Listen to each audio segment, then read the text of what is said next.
What's up, everybody? Welcome to the Kinda Funny Gamescast for Wednesday, October 22nd, 2025. Blast through the Outer Worlds 2 in style with an exclusive skin for your Raptidon in-game pet, brought to you by 5 Hour Energy. When you purchase a Purpleberry Punch or Mock Melon Brew 5 Hour Energy product, you'll receive a unique code to unlock exclusive The Outer Worlds 2 in-game content. We'll tell you about that later. For now, I'm Greg Miller alongside Forbes 30 Under 30, a.k.a. New York Game Awards nominated, a.k.a. Garlic Sauce Poppy. Blessing Adeoye Jr. Have you had the Little Luca's garlic sauce? I have had the Little Luca's garlic sauce. It's their secret ingredient. I'm right there with you. Yeah. If you don't know, everybody, Little Luca dynamite sandwich here in the Bay Area. My favorite.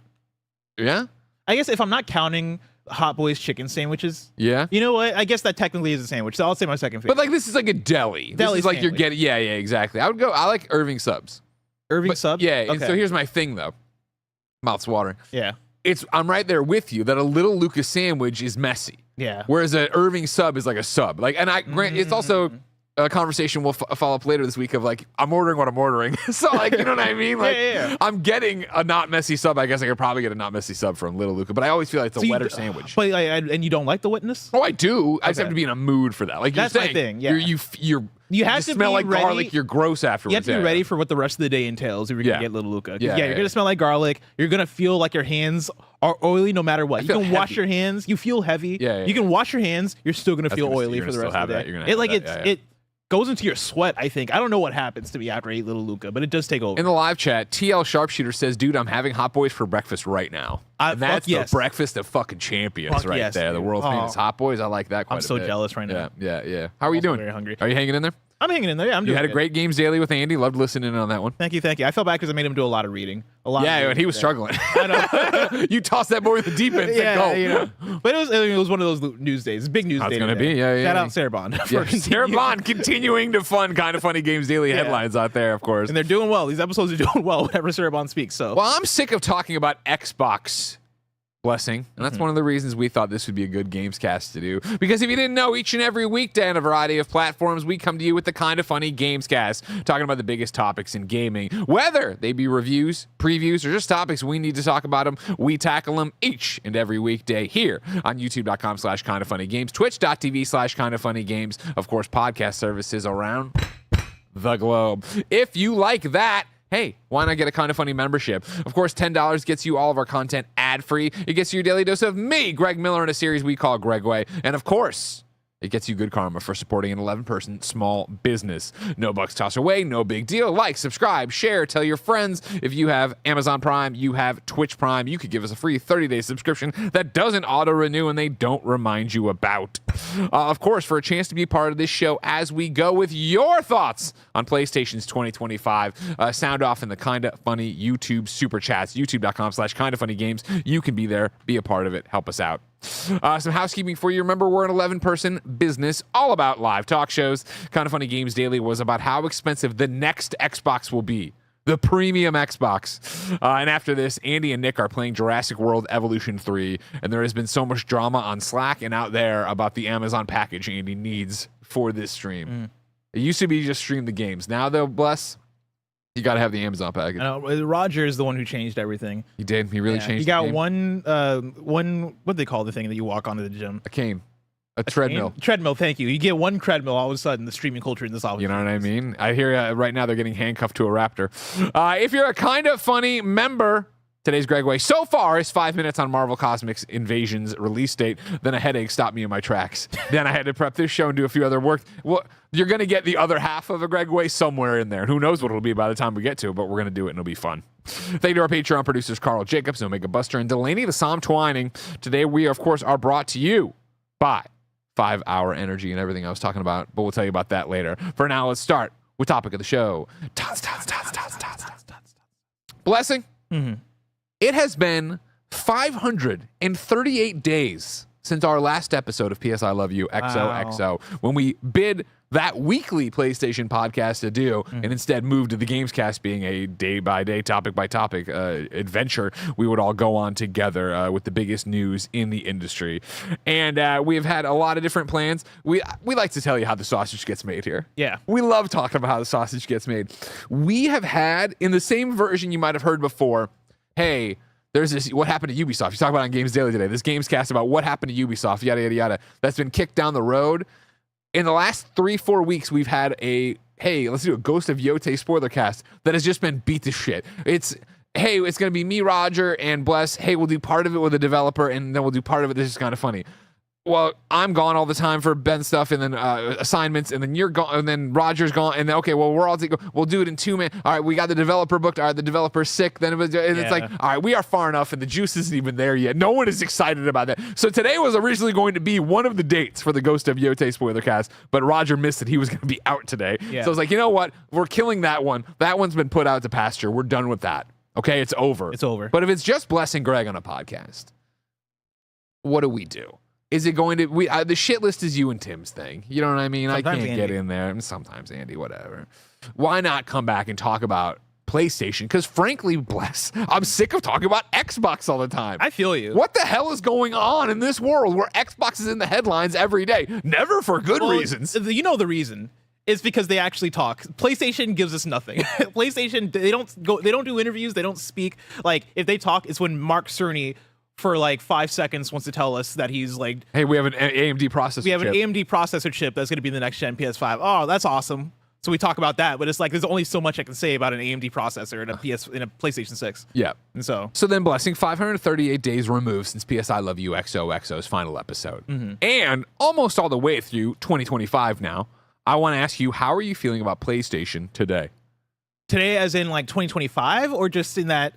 I want you to interpret the question as you want to. I think we're going to do a lot of 2025 and a lot of looking forward and stuff like that. But I feel like we're on cruise control. Yes. In a way that doesn't feel bad whatsoever, but also in a way that doesn't feel like, oh, we're in the best time to play games on PlayStation or whatever, right? Yeah. Like we might be, but it's not the thing where I'm like excited. I guess I'm excited for next year. I'm sure we'll talk about that later in the episode, but I'm excited for what's coming. I'm excited for Wolverine. I'm excited for Saros, but like I think this year feels like such a, all right, we did it again. You know what I mean? We put out Death Stranding 2. We put out Ghost of Yote. We put out Lost Soul Aside, don't forget. Oh yeah, Lost Soul Aside, which was, that was a dud. But like, it's kind of been like just a fine year, I'd say, overall for PlayStation. Fine to good. Yeah. Fine to good, because the games are good for the most part. But what about you? How do you feel about PlayStation right now? I mean, I think it's more of a question, overall. Yeah, the games are good. Everything's fine. Again, it's going to be a weird conversation to have because PlayStation is doing so well, obviously. I love my PlayStation 5. It does what it does incredibly well, and I like that experience out of it, blah, blah, blah.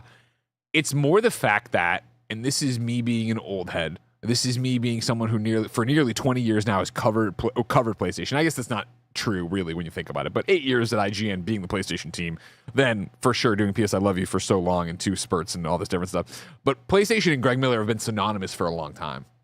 And so I am not talking about the quality of the products, the games, or anything to that point. But in a lot of ways, I sit here and I don't, for me, not the quality of the games and the products, PlayStation has lost the sauce. Like, I don't feel that connection to PlayStation anymore, which I think, of course, is, well, it's not my beat, so I'm not a part of it on that level where I'm talking in blah, blah, blah. But to your point, they don't talk. Yeah. The fact that PSX is gone, that there's just no, I feel like, for me, PlayStation is just devoid of a personality now. And I don't mean that as a person, because, of course, you could look at State of Play and talk about Sid. You could talk about Sean, people I know incredibly well. Yeah. I know so many people at PlayStation there. But I mean, like, what is the fan culture of PlayStation? That's what I'm talking about. We had I this is definitely, we lived it. We even when you weren't in the industry, you were there for this PlayStation. I mean, I went to PSX 2017. PSX, and we're making videos, and here's how you share the game, and you got Jack Trent, you got Kevin Butler, it's like, this is fucking fun. And I think there was also the levels of, I mean, we talk about them talking and not talking, right? Shuhei Yoshida evangelizing these indie games. Yeah, so 100%. Like, you identify with PlayStation via the God of Wars and the Spider-Man and stuff, but then also there's the Chicories, right? There's like the Concrete Genies. There's like I think a tiering of games where it is, man, all of it feels like Stray. You know, even Sifu was a PlayStation exclusive when it launched on console, right? Like, there was, I think, a culture around the games that were coming to PlayStation that felt like they had the PlayStation identity, plus all the things that you're talking about with PSX and everything that led to a culture around it, where even for me online, I see more Xbox talk on my algorithms than I see PlayStation talk, right? Like, I see... And you got to imagine PlayStation's so happy with that. Oh, this is what they wanted when they started getting everybody to stop talking, and they became a walled garden. They became just a tower, and maybe Herman comes down occasionally and says 2 words. You know, in a way, I think it's preferred, right? Because when I see the Xbox talk, usually people are mad. And so, like, do you want... And then 6 months from now, people are mad because they're referencing what Xbox said, and now they're changing the course and not doing it. When I see PlayStation talk on my algorithm, it's usually... Ghost of Yotei came out, and it's the greatest game of all time. And I'm kind of like, all right, cool. Great job yesterday, by the way, shutting somebody down on the super chat comment. It was just like, oh my God. Reviewers are dogging on Ghost of Yotei. Like, are you and Andy were both like, are they? Bear was like, are they? No, the Metacritic's, I don't know, the Metacritic's 86. Like, everybody's doing pretty well. God, but yeah, I don't know. Like, I think I hear what you're saying, because I didn't want to lead off by saying this, right? Because I don't want to appear as negative, but I do think that there's a level of PlayStation's kind of boring. Well, I think that is impossible to deny. PlayStation is kind of boring. I don't take it or even say it as an insult. I think that it is what's right for business. Clearly, I think it's gotten them to where they are. It's gotten them to where, you know, this is a back and forth, you know, Tim always gets involved with, right? Of like, what's the PlayStation 5 generation been? Has it been a flop? Has it been this? Like, I don't think they have the cadence of exclusives that like the PlayStation 3 generation did, or even PlayStation 4 did, but it hasn't mattered because they've been slow, steady. The games they do put out are generally great, or, you know, are well received and serve this audience. And again, they've won the war that we always talk about when we talk about Xbox and Phil Spencer saying they lost the worst generation to lose. They have the audience. Somebody in the chat, it's gone now, had said, you know, PlayStation is just is mainstream now. And that's the thing, right? They are you want a TV, you buy the new TV and you want to play Madden, Call of Duty, whatever the mainstream game is, you buy a PlayStation alongside it and put it there and you play that. And that's great. That's not bad. I'm not sitting here going, well, that sucks. I'm just like, in terms of not having talked about PlayStation specifically and given PlayStation the room to be criticized isn't even the right word. Again, they're doing the right things here. Like, we talk all the time. How many goddamn layoff stories and did you talk about today on Games Daily? Restructurings and what's happening at Massive and so on and so forth, right? Like, that is coming from people constantly going in and trying to figure out how to pivot, what to do, how to do it. And like, don't get me wrong, PlayStation, we can talk about what's going to happen with Fair Games. We can talk about Marathon. We can talk about Concord. Thank you. The game that I can't even remember because it went like, all of these things are wrapped up in that conversation. But for the most part, PlayStation is quiet, slow, steady, puts their games out, isn't doing this crazy thing of our games are everywhere. They are on PC eventually, but aren't. We're trying to do this. We're trying to get you on the cloud. Everything's a PlayStation. No, this fucking box is a PlayStation. Buy this very expensive box if you want to do that. If you need a fancier box, you can go look at a PC.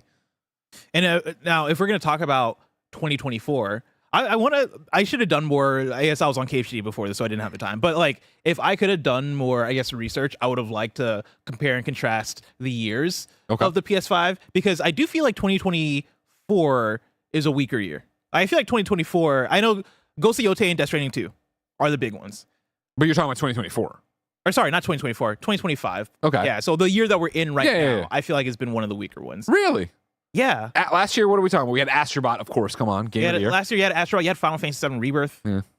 What do you mean? It didn't do it for me, so I'm not. I'm happier having Death Stranding and Ghost. And then Helldivers 2 was last year, right? Yes, I did on my 2025 recap here put Helldivers 2 coming to Xbox. You can we're talking about PlayStation and what they did this year. Was Concord last year? Or was Concord the year before? Concord was last year. No. Yeah. No. Yeah. Yeah. Okay, because I was gonna bring in I think Death Stranding 2 and Ghost of Yotei have been the big wins, but you also we got to talk about Lost Soul Aside and Marathon. I know Marathon's not out yet, but I think that's a problem. At the beginning, Marathon's less of a problem than Concord, and that was last year. So there, boom. And of course, last year had Rise of the Rodent, as they're calling out Stellar Blade. Oh yeah, Stellar Blade was last year. Oh man, yeah. And so I think we're just this year. I think we're talking about a lower volume of first party stuff for sure, yeah. And then the first party stuff that's come out, like Ghost of Yotei has been great, and then Death Stranding 2 has been great, but I feel like I don't know. I just feel like volume-wise, it's been quieter this year. I guess that's my whole argument. And that's what gets hard about the arguments, again, is that we feel that way. I feel that way, and I saw right over here in the chat, it's already gone. You guys are talking today, talking about this has been the weakest generation for PlayStation in a decade or whatever somebody said. Or weakest year in a decade, whatever I screwed up there. Yeah. It is that idea of, it's because it's just become so boring. No, I don't think that's bad, especially as we see the industry in free fall and so many things. But I think for the most part, PlayStation plays it safe. You know what you're going to get when you see Ghost of Yotei. We know, for the most part, I know what I'm going to get from Wolverine. Not moment to moment, blah, blah, what are they going to push here? But that's going to be an Insomniac superhero game that's going to be great. Yeah. Death Stranding, okay, more weird Kojima shit. That's great. But we aren't seeing the concrete genies right now. You could kind of pull back and look at next year and go, well, Soros, but Soros, come on, is a spiritual successor to what worked so well in Returnal. Thank you. I can see her face. I'm like, you'll help me fill in the gap there or whatever. These aren't bad things. I just don't think that they're crazy different things. But again, then crazy different things, do they move the needle? I think they move the needle. I think is for sure something to talk about. But I think they add flavoring in a way that makes being in the ecosystem exciting. Because when I look at next year compared to this year, you're talking about Soros and Wolverine, which I think are the main ones. But then you're also talking about Marvel took on Fighting Souls, which I think does so much for the PlayStation library. And I can talk about how much they've leaned into fighting games. But even when you're just talking about the kind of game that it is a Marvel game. It is a Marvel game that is essentially the return of a Marvel versus Capcom type experience coming from Arc System Works. That's going to make waves, right? I'm not saying that's going to sell comparatively to Wolverine by any means, but it's going to do really well. And also it's going to, I think, give people another reason to be like, oh, damn. All right, that's another notch. That's another win right there that I think is giving us more flavoring than the typical first party stuff. And it's weird because I don't want to act like Death Stranding 2 is the most typical thing because it's one of the weirdest things I've ever played. But I think every year I expect to get 2 or 3 PlayStation first party games. For me, I'm like, what are you doing for me in between? That's really coloring in the experience of, oh man, all right, PlayStation. You bring up this interesting thought though of ecosystem, which I think speaks then to PlayStation fandom, right? And I just don't think, granted, I'm in such a different place of living that PlayStation 3 era where the PlayStation fan base is eating shit constantly, PlayStation 4 winning constantly. I do wonder, in the world we live in the existence of this fractured attention economy, how many people glom onto being a PlayStation gamer in the same way?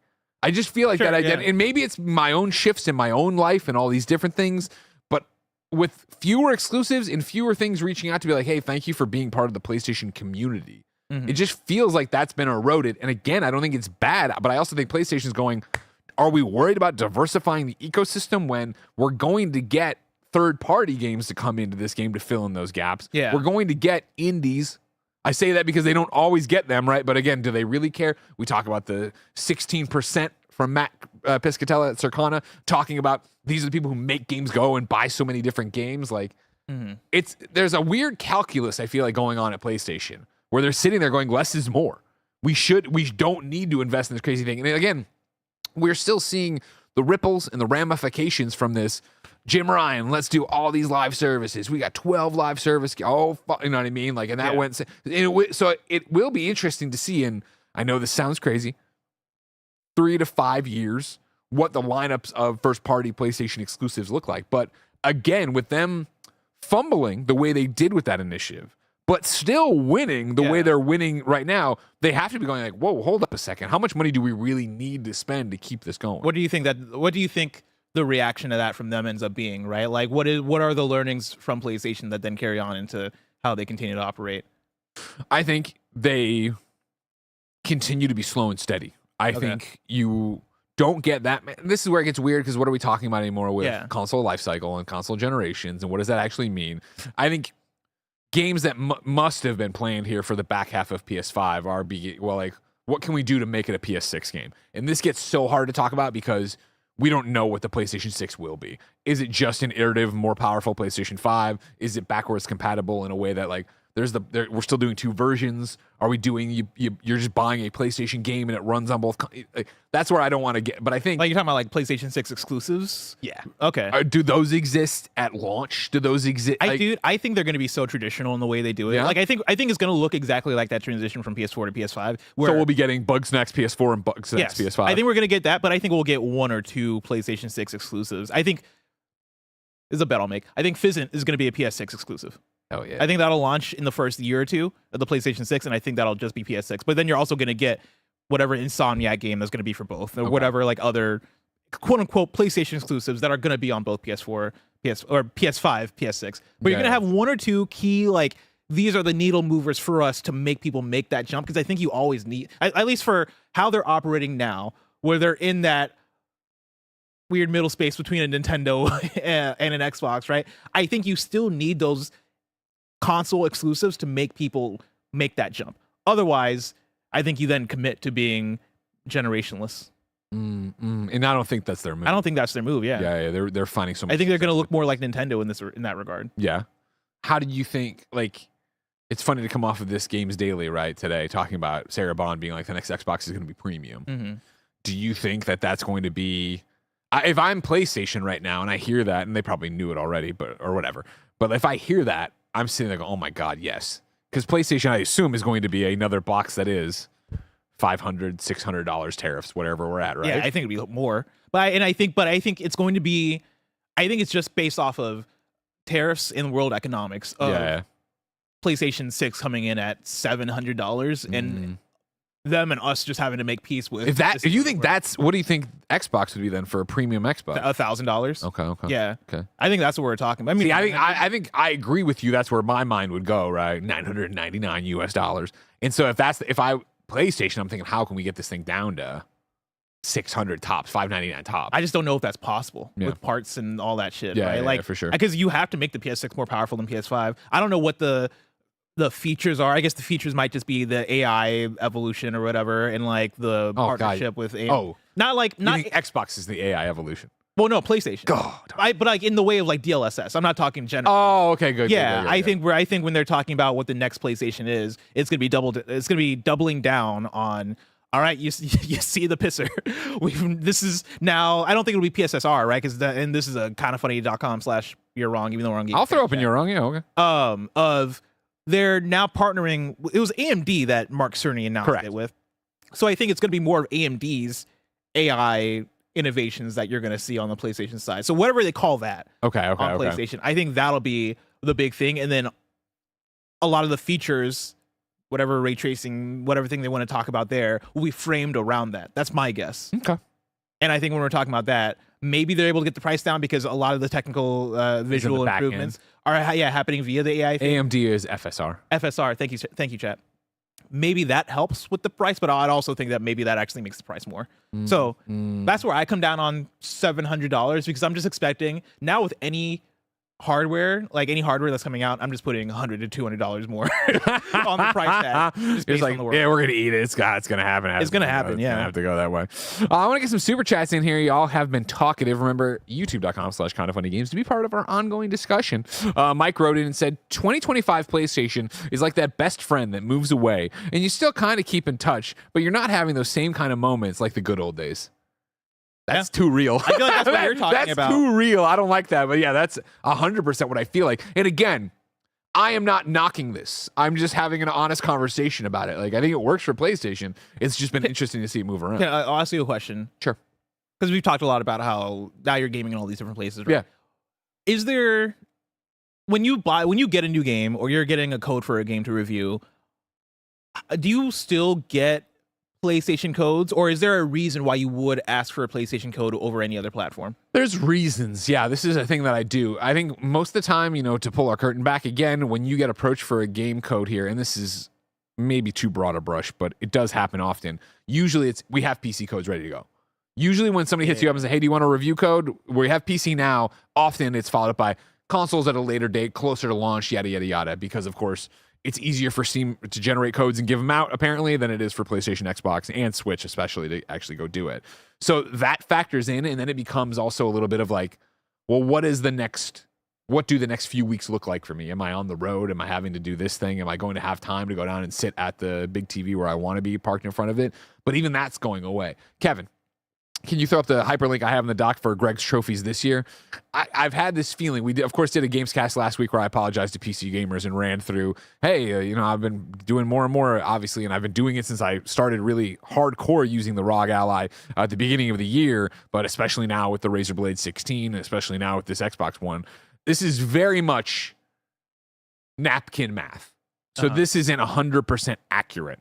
But I ran back and October, so 2025, January to October, let me try it again. January to October 2024, looking at last year, right? I had done 46 trophy lists on my PlayStation so far. Again, is that entirely accurate? No. You figure if I got a new trophy in a game I played during that period, it would pop up in 2025. Obviously, there's a little bit of wet there. I'm not cutting off the same date, yada, yada, yada. So 46 games last year for a similar time period. This year for 2025 so far, only 36. So 11 less there. And what I think is disturbing, if you scroll slowly here, Kevin, what you actually see is my son. Lego Star Wars, Sonic Crossworlds, Rocket League, Hot Wheels. Like, these aren't games I'm actually starting on my PlayStation. It's that Ben wants to play Sonic Shadow Generations, and we go and play this, right? We want to try Minecraft. We throw on Minecraft. So this has been a year of, I have the Ally, I have Xbox Play Anywhere, I'm playing those games somewhere else. I'm using Game Pass, right? Like, again, for this year where, hey, we're popping up, and for the Gnome Guard, why not make another account? The Omega Nerd, why not make another account? Sir, I have like 3,000 PlayStation games on my PSN. I'm not making a family. Also, Ben never wants to do the story. Spider-Man, he wants to jump in and he wants to swing. He's tried to start a new game the other day and he's like, can you help me? And I'm like, just go and swing and my save. He wants to go and do that stuff. He wants everything unlocked. He's not that much of a kid yet, right? Anyways, the convenience of having all the games installed locally on the gaming PC, the convenience of, all right, cool, I'm on the road playing it on this ROG Ally or now the Razer Blade. Well, that changes again. Playing it on the ROG, and then I want to come home and I want to throw it up on the TV. I can do Xbox Play Anywhere. Now having the Razer Blade 16 that I love, this gaming laptop, that when it runs unreleased Borderlands and unreleased Redacted, it sounds like a jet engine, but I can put up with it.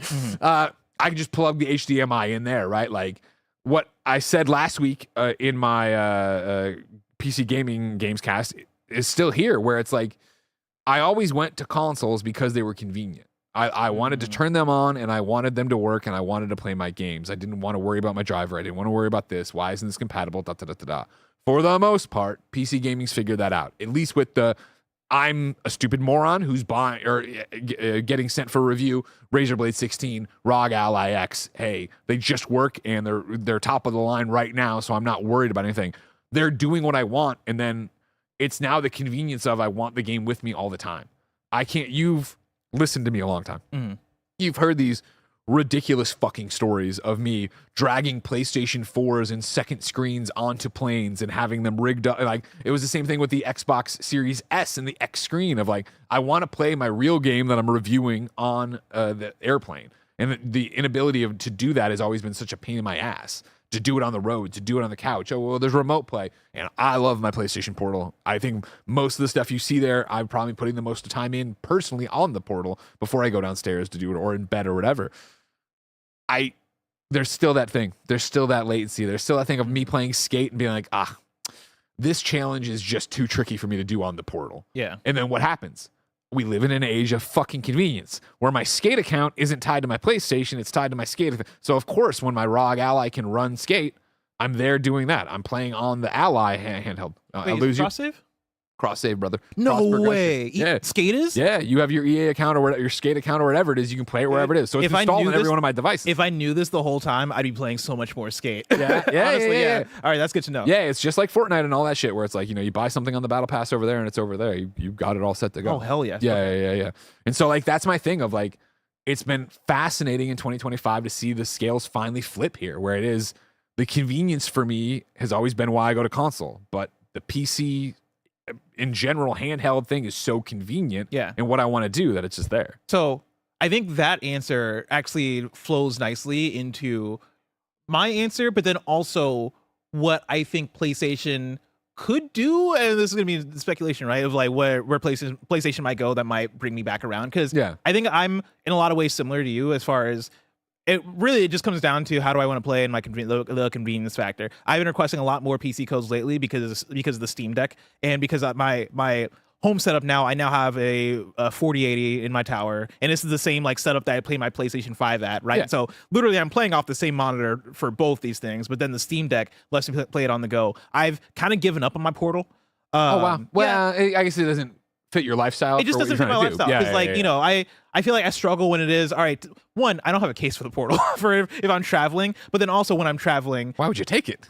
Why would I take my Portal traveling? Exactly. I've heard these stories of, I used it on airplane, I used it on hotel Wi-Fi. I'm like, I'm not lugging this fragile device, not fragile, but this device I don't want to, a beautiful device. I don't want to get hurt. I'm not lugging it to the hotel hoping. 1000%. Yeah. And that's the thing. It's that. And then also, I feel like it's not going to work on hotel or airplane Wi-Fi half the time the way that I want it to for me to really feel like I'm having that experience. And so I want to play something natively. I'm not like a cloud streaming person. And so a lot of that lends itself toward the PC stuff, but there's still something about, I think, my home experience of playing PlayStation 5 and having, I'm going to speak from a place of privilege here, right? Having the Pulse headset and my DualSense Edge. And like, I think there is something to what PlayStation's been trying to build with their whole hardware, like accessory lineup to really make it feel like, oh, this is something that this is an experience you can only have on PlayStation. I don't think it's gotten to the place where that's the big selling point yet. However, for Luminous Arise, that game is coming up. Let's fucking go. And I'm going to request that game on PlayStation because of PlayStation VR 2, which is a sentence. Oh, nice. Which is a sentence that, like, in the last 2 years. Who would have thought we never thought you'd talk about PlayStation VR 2 positively? Yeah, exactly. I'm in a place where I'm like, oh, I got to play it. After I played that demo on Steam, I was like, oh man, this game's incredible. Oh shit, this is going to be in VR. I gotta play this game in PSVR 2, which makes me think about the hardware lineup of PlayStation more. Because I think when we talk about the lacking of personality or whatever, I think for me a lot of it comes from the swings that just didn't work out. PlayStation VR 2 didn't work out, and so now that's the thing that's just like, that's just the thing that exists in my closet that I think would have added a bit to the character of PlayStation, but just didn't. At least for me, PlayStation VR isn't there, and I'm sure for a lot of people. I would say the same. Oh man, I forgot where I was going to go with that. But yeah, that's essentially one of the things. One of the conversations that we have regarding PlayStation is, and this comes off the Portal, is handheld stuff. Are we going to get a PlayStation handheld? Because I think for me that solves so much of where the Steam Deck comes in for me and how that works and all that stuff. If PlayStation puts out a native handheld that lets me play like even just, I guess, older PS5 games or whatever it is, I'm going to be fully into the PlayStation ecosystem. Oh, I remember where I was going to go, which is more so the swings that they missed, which gets into the multiplayer stuff that just got canceled or didn't work out. Blue Point's game not coming out. Ben Studios game not coming out. Like that type of shit, I think, has left this gap, has left this kind of like a little bit of a desert, even though we're getting some games still. Anyway, coming back around to the handheld thing, I think there is an opportunity there for PlayStation to continue to add to the character of what the PlayStation experience is to bring me back into the ecosystem fully. But I think we just got to get there. And also, where are you at with the PlayStation handheld? Is that happening? Yeah, I think so. Where there's smokes, there's fires. The old kind of funny thing used to go, right? Where I feel like enough talk has happened. And I think you see Xbox doing this ally thing. You see the success of the Switch. You see PlayStation. As we talk about generations mattering less than ever. Yeah. And you talk then about, okay, cool, how do we sell more hardware to make more gamers happy, stay, or whatever? Like, you can only buy so many PlayStation 5s. You buy the one, you buy the Pro, whatever. Like, if they're going to then say, well, we can take all the innards of that and put it into a smaller thing again, you're going to get people to go buy it. And I think that, yes, PlayStation looks at that and goes, yes, we want that thing. We want to be able to chase it. My concern is, when we talked about handhelds and gamings and where we're going, for the past forever, but probably around Steam Deck, where I had my Steam Deck, but I wasn't feeling it. I didn't feel the Steam ecosystem. So many games didn't work at the time, but I'm talking about like launch of it, right? Yeah. It was that dream of PlayStation. I used to say Xbox doing it, where I was like, I would go where that goes. I want my games on the go. By the time I think PlayStation gets it together and does a PlayStation handheld, I'll be fucking stoked. I love having my games, you know, again, playing Ghost of Yote for review and for fun on the portal is great. But again, hold on, let the internet connect or do something or whatever. I don't want to worry about that. I want it just natively. My concern is by the time they do that, I'm going to be way far gone on this. Really? I mean, well, think about it. It's like, how many indies come to PlayStation 5 6 months, a year after their Steam launch and their Game Pass launch? Yeah. Or early access stuff. Like Raptidon, the spiritual successor to Patapon, isn't on PlayStation right now because it's in early access and it's only on PC, which is great for me because I get to go play this awesome, you know, spiritual successor to Patapon when I want to and do this roguelike version of Patapon that I love. And if you haven't heard me talk about it, go fucking play it if you liked Patapon. It's very different, but you'll wrap your head around it, eventually have a great time. But it's like, by the time that comes to PlayStation in full release, how many dozens of hours am I going to have on Steam? And why wouldn't I just want to stay there with the version that then upgrade? Like, it's that idea. And it's going to be the same thing then of like, cool, as this tech of the gaming handhelds, PC handhelds, whatever, continues to escalate and get better, by the time the PlayStation launches and they're like, yeah, well, it's about the power of a PlayStation 5, maybe, you know, a little bit less than a Pro. It's not the PS6. Well, it's like, we're back to, well, I'm going to want to play the PlayStation 6 game on the PlayStation 6, right? The exclusive. Yeah. And I'm going to want the nicest game possible over wherever I can. See, the rebuttal I give is that I think this comes back to where we're going to be at with the generation or whatever, right? And I think to the point I made earlier, I think if you get a Fizzant in that PlayStation 6 launch period, this is only playable on PlayStation 6. I think you'll still get a Spider-Man 3 that's playable on PS5 and PS6. Yeah. And if we're in that same season getting the alleged PlayStation handheld that, let's say, it plays PlayStation 5 games, I'm playing Spider-Man 3 on my PlayStation portable device, right? Like, I feel like we're gonna get a lot of those. Here's my thing, and I think that's gonna last for a while. I think it's gonna be like 3 to 4 years of us getting those crossover titles. 100%, and I agree with you on that. Yeah. But at that point, I'm also sitting there going, and this would be me as a consumer, not me as a reviewer who would get it or whatever. I have such a great experience on my portal already.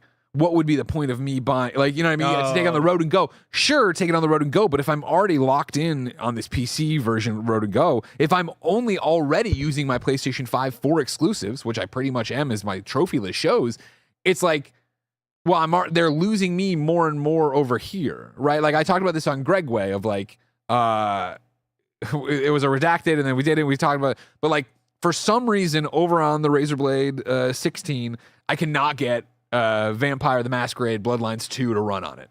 Like, it just hangs on the open, it doesn't even get to the game, it just hangs on the load screen of like Bloodlines. And so I was like, when it was reviewing, I was trying to figure this all out, I booted up the ROG Ally, it ran on that, I played on the afternoon.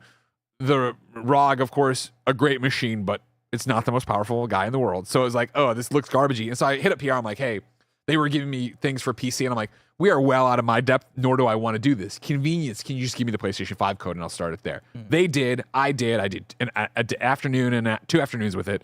It's like I've told you, and I talked about it in the Greg way.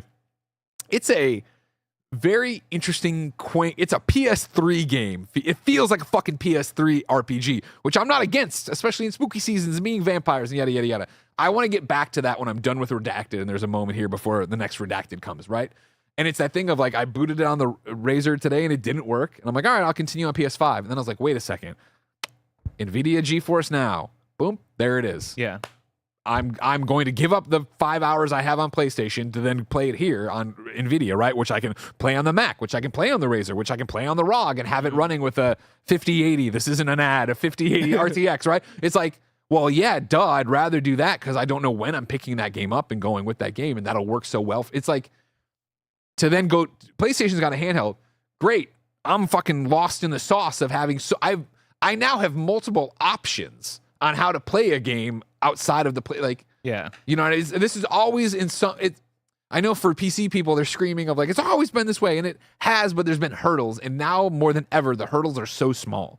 Like, it's so easy to buy this stuff off the shelf and go for it that, like, yes, I want PlayStation to make a handheld. And I think there's an interesting, comment that I actually grabbed over here. Spartan2842 over in the live chat said, I feel both Greg and Bless are a very small demographic.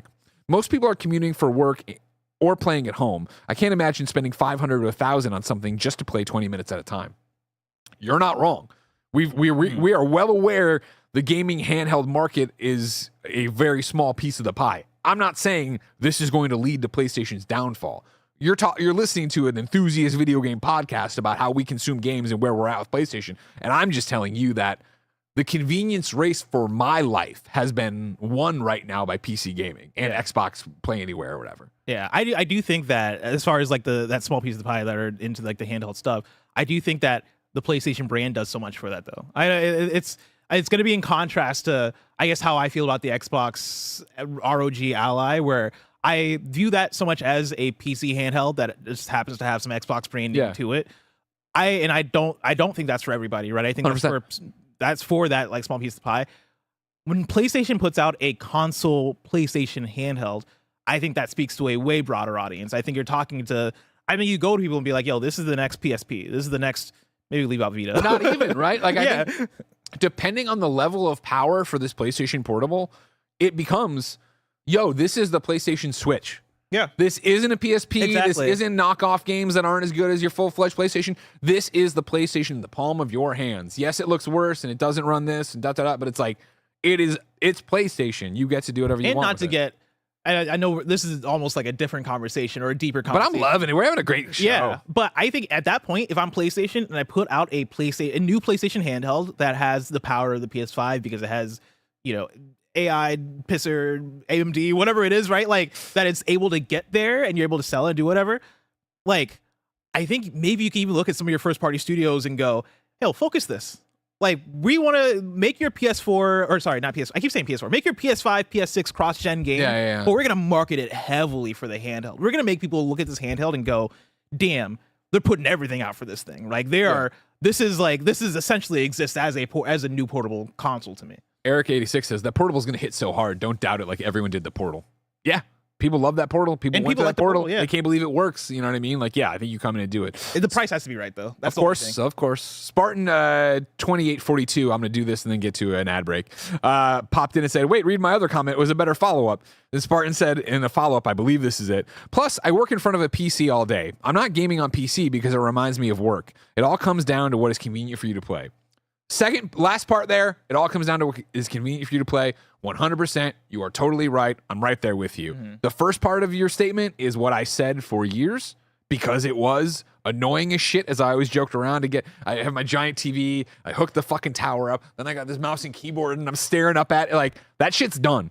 That shit is over. Like the ROG and the touchscreen doesn't feel like I'm working on a PC. When I put the laptop in and I do it over there, I'm using the controller. It doesn't feel like I'm using a PC. And like big picture mode has been around forever, so I'm not trying to act like that's a revelation. The full screen Xbox experience, I'm not trying to act like that's a revelation.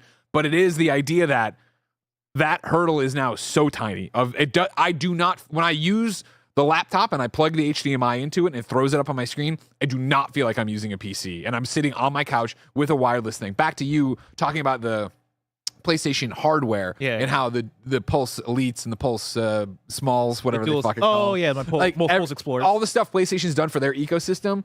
Yes, I love the quality of all those products. I, again, laugh at how inconvenient they all are. Where it's like, cool, I turn on my ROG and I put in my fucking nice AirPod Pros and the ROG sees them, boom, and I'm using that and I'm ready to go.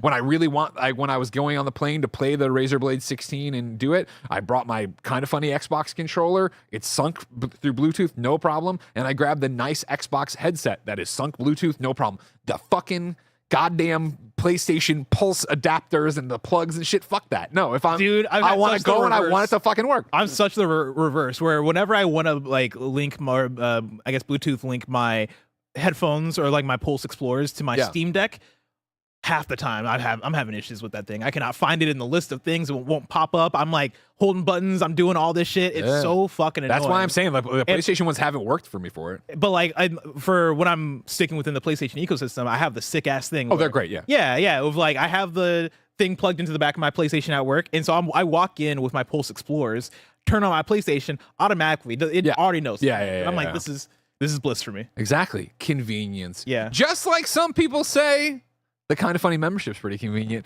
If you didn't know, you could give us $10 every month and get all of our shows ad-free. That's more than 80 episodes. And of course, you get your daily dose of me, Greg Miller, when I don't have a headache, doing a show called Gregway, where I answer your questions, comments, and rant about whatever's going on in life. And on top of all that, you get good karma for supporting a small, independent, 11-person business here in San Francisco. But guess what? Right now, you're not using your membership benefits, which of course you can get on patreon.com/kindoffunny, youtube.com/kindoffunnygames, Apple, or Spotify. So here's a word from our sponsors.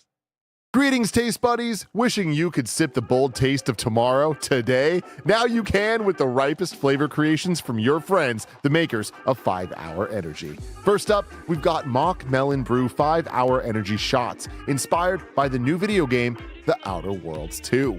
Mock Melon Brew 5 Hour Energy Shots have entered the flavorverse. Why bother with messy vines and sticky seeds when you can craft genuine flavor from the finest mock melons? Dive into the carefully curated flavor of sun-simulated sweet, refreshing watermelon and experience the stellar taste and interstellar energy of Mock Melon Brew 5 Hour Energy Shots. Looking for something even juicier? Introducing new Purpleberry Punch 5 Hour Energy Shots. It's got sweet, juicy grape, zealously zesty lime, and a warm ginger kick. Both flavors pack a powerful zero sugar wallop of 230 milligrams of caffeine, B vitamins, and nutrients so good it should be against company policy. And for a limited time, when you purchase a Purpleberry Punch or Mock Melon Brew 5 Hour Energy product, you'll receive a unique code to unlock exclusive The Outer Worlds 2 in-game content. Blast through The Outer Worlds 2 in style with an exclusive skin for your Raptidon in-game pet. Brought to you by 5 Hour Energy. Get your real mock flavor online at 5hourenergy.com and Amazon while supplies last. Something I'd like to posit, Greg. Something you want to deposit? Is that what you're saying? Posit? That's a word, right? It's like a posit, like a position I want to take, or like something I want to say to you, or something I want to present. Sure. Something I want to present. Posit. I don't know. I'm not familiar with that, but that's a word, right? Something I'd like to present to you, Greg. Okay, sure. Because we talked about how this year for me, I feel like has been, like, I guess compared to previous years, a bit emptier as far as the PlayStation first party output and all that stuff, right? And you talk about how for PlayStation, how does that hit? Yeah. Do they look at it and be like, oh, this is working out for us? And like, how does that affect them going forward? I think that, and this might sound like a copium take, but this is just me going off of how we got here, in my opinion. I think when we're 3 years down the line, 4 years down the line, we're going to look back at this. Posit is a word. I'm sorry. Oh, thank you. Never heard it. I think we're going to look back at this year and be like, damn, what the fuck happened? I think this year is very much a result of one pandemic, how much that fucks up video game development and cancellations and all that stuff. But beyond that, things like the multiplayer games getting canceled, I think that's not the bigger work out, thing. right? Yeah. Like, remember Star Wars Knights of the Old Republic remake that was being How can I forget? By Aspire? Like, remember the Star Wars game that fucking Quantic Dream's making, but now they're making this multiplayer thing? We ain't never playing that. I know we joke about dominoes all the time in regards to Xbox, but we do, yeah. I think the PlayStation dominoes had just a weird amount of hiccups back to back that I think have just resulted in like, okay, now we just happen to have just two big games this year and a dud and Lost Soul aside and Marathon getting pushed. I think it's the live service thing that really fucked them. Yeah, in terms of their output. The biggest one. I think they lost their way there when tried to chase these trends that was done to pull back, reverse course, but you have nothing to fill those gaps then. Where it's like in PlayStation's mind, right? We probably should be playing or have just played the giant Concord expansion. That this giant thing they just did. Marathon should have came out last month or whatever. Yeah. We should all still be fucking in love with Last of Us Online. Last of Us Online we should be all still be going. God of War Ragnarok. The Halloween event right now. We're all running around in our clickers and Uncharted costumes. In God of War Online launches December, and we're all excited for it. Like, I think there are just so many things that were supposed to happen, and I think a lot of those are just being... Like, a lot of the studios that were working on those things are just having to figure out, like, okay, well, what is going to happen now? What does that look like? I'm sure PlayStation, in replacing a lot of those things, especially things like studio like London Studios being shut down and stuff, I'm sure that then translates into them having third-party conversations as far as, all right, how do we take a third-party game and throw money at them to make it exclusive, right? I think a lot of those things are happening. Was that you or me? That was me. I was like, where did that come from? I'm not wearing. I thought it was just my meta, so I was like, I'm not wearing them today. For your watch? Yeah, it's a notification. Somebody's at my door. It'll be okay. But yeah, I think PlayStation's just in a down period right now. I think they're going to bounce back. Not in like they're in trouble kind of way, but just in a there was supposed to be more. If you're PlayStation, and I know I say this and hundreds of jobs have been lost and reducing on, but if you're PlayStation, I hope you're sitting there going, I can't imagine we got away with this. You know what I mean? Like, this is for sure. This live service initiative fell flat on its face and has left us with fewer games to put out in this generation, and we're somehow still leader of the pack. Obviously Switch and the different races everybody's running. How dare you do that to Nintendo? We're still doing well, and everybody looks at Xbox as the ones who really fucked up. Yeah. But I can't imagine. Yeah, PlayStation looked at this year and they were like, Ghost of Yotei and Death Stranding 2, and that's pretty much it. Like that's the plan for this year. I feel like I like those games. I especially love Death Stranding 2, but it's a weird year for me. I always forget that you hated Ghost of Yotei. I fucking God, 8 out of 10. What were you thinking? And Ghost of Tsushima was a 10 out of 10. I got a few super chats in here to get in before we start getting on our way. Dean8149 says, I'm still struggling to associate Marvel Token with PS. But as a fighting game and Marvel fan, that is a huge PlayStation announcement for me. I saw when we talked about it, someone in chat be like, it's also coming to PC.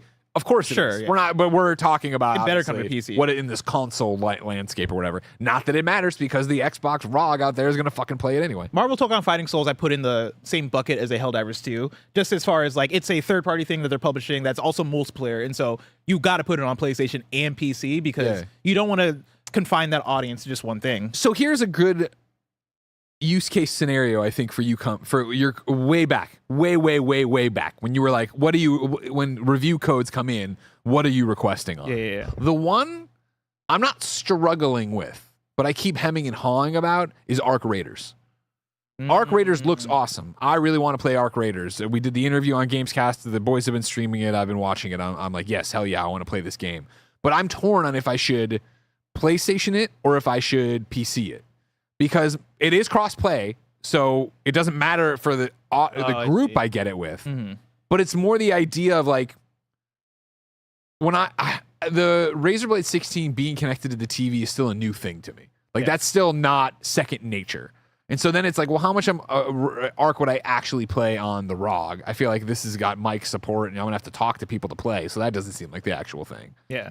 But then it's like, well, I need to use Discord, I'm sure, to play with Andy and Mike. They're not fucking using PSN chat, and I'm sure it wouldn't even work that way. But PlayStation has Discord on it. Yeah. It's really easy to use. Yeah. But I've never used it. Do I want to go learn that shit right now? It's really easy. Like, it legitimately is. Well, I guess the way I use it, because I literally open Discord, and then there's an option, I think, to right-click it, and then be like, connect with my PlayStation. Project Turo says, oh, it's Xbox Play Anywhere? We're done. There. Done. Boom. Oh, damn. Did not realize it was a Play Anywhere game. This is what I'm talking about, the convenience of it. You turn your back on PlayStation. It's fucked up, chat. It is fucked up. I saw somebody, different man. Somebody was like, I knew this was going to be a shit on PlayStation podcast. I should have trusted my gut. It's gone now. But like, no, it's a convenience thing. And the idea of like, I have that Xbox Series X at home begging for things to do. If I can walk in and I don't want to connect the PC to have a gajillion frames and have it sound loud, no big deal. I don't know if that would be one that makes it sound loud. I don't know. But then I had the opposite thing where here at my desk, I'm so used to plugging in the PC that today I took the Xbox Series X. I'm like, why do I still have this? I walked it into the streaming room, put it back down. I was going to keep shaming you, and then I checked the Trello to see what I'm requesting it on, and I requested on PC. You know what? Never mind. Gotta get that. You're making the right decision, Greg. Get that Windows. Making the right decision.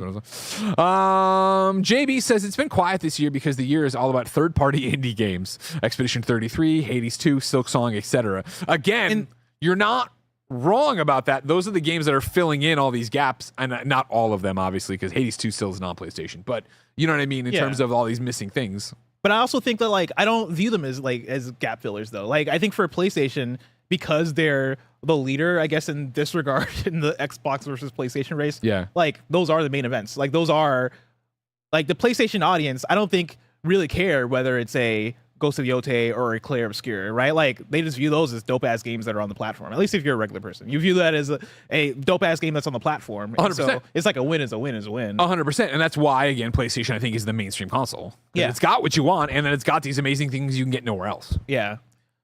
Do you think we can get another 2019? When I say that, or not 2019, sorry, 2020, maybe 2019. We get another 2020 Not in regards to the COVID-19 taking over everything and shutting us down, but in regards to that year, we got Last of Us Part 2, Final Fantasy VII Remake, Ghost of Tsushima, Miles Morales, Demon Souls, Astro's Playroom, Little Big Planet, whatever that one was called. Sackboy Big Adventure. Yeah. It was a embarrassment of riches. Do you think we can get back to that, or even like the stretch from 2017 to 2019 where it's just back to back bangers? Yes, no.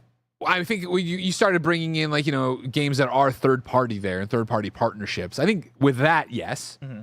I think you look, but if I'm PlayStation and I'm looking to try to plan that year after what we've had here and how right now I would let Sleeping Dogs lie.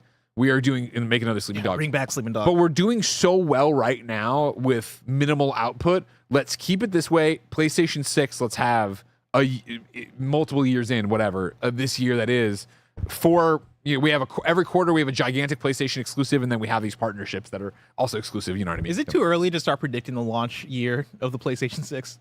No, I've heard you guys doing it on the shows. Yeah, because I'm like, man, I'm trying to think of what that looks like, right? And like the games that we've been waiting for or whatever. And I fizzent all forever, I guess, predict that that's going to be that launch year because I think that'd be the perfect. I want that so bad I don't believe it. I refuse to believe it. I can't believe that. That is too exciting of a thing.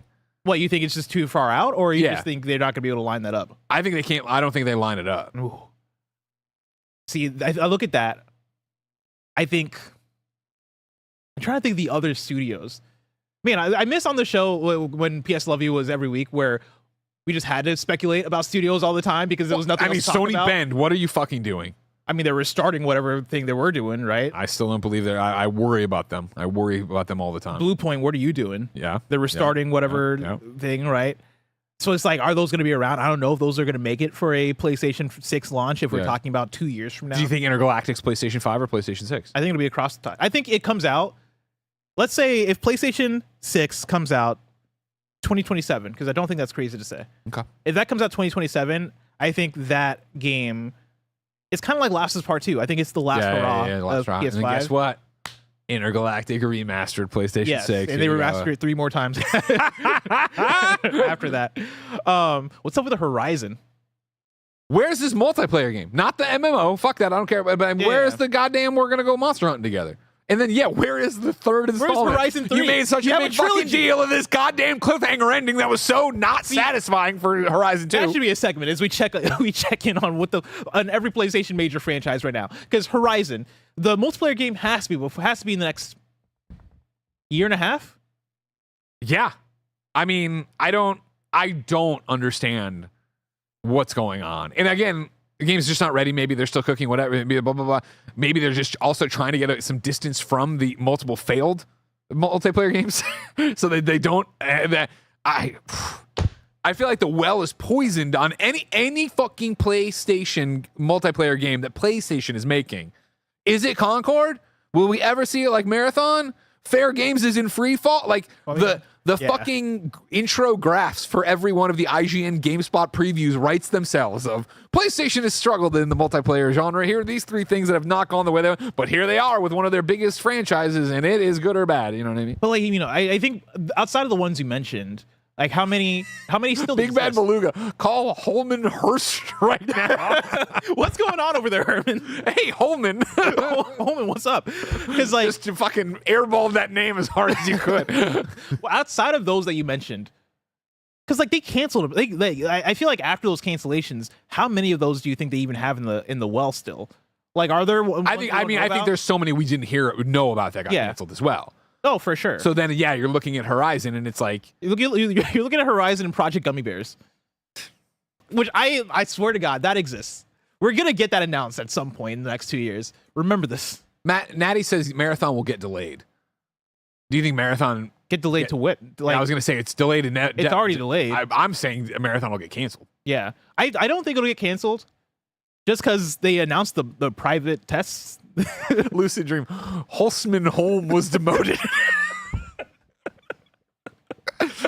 I think Marathon, at least for now, I don't feel like it's all the way done with because they're doing the closed beta tests that are happening. Hard to find that fun, but we'll see when we get around to next year if it still exists. There's that God of War 2D Metroidvania game. Here we go. That one I believe in more than any of the multiplayer stuff. Yeah. Yeah. And again, like that, honestly, knowing so little about that, I feel like you're talking about like, you're looking at your studios being like, oh shit, we need something, we need it fast. Like, we can do a God of War 2D Metroidvania pretty quick, go for it. You know what I mean? Like, try to get something out there to have a game that is something you want that isn't a multiplayer. Because I think that's another one. And coming back to my question where I asked, like, do you think we get another either year or stretch of years where it's like back to back to back to back? I think yes, but it won't be by design. I think it'll be by everything just got delayed and now everything is happening. Everything is happening to come out at the same time. Yeah. Because part of me wonders if that's how that happened last time, where they're like, yo, we have this backup of games that just like, shit, all right, cool, put them all out because they're all lining up like this.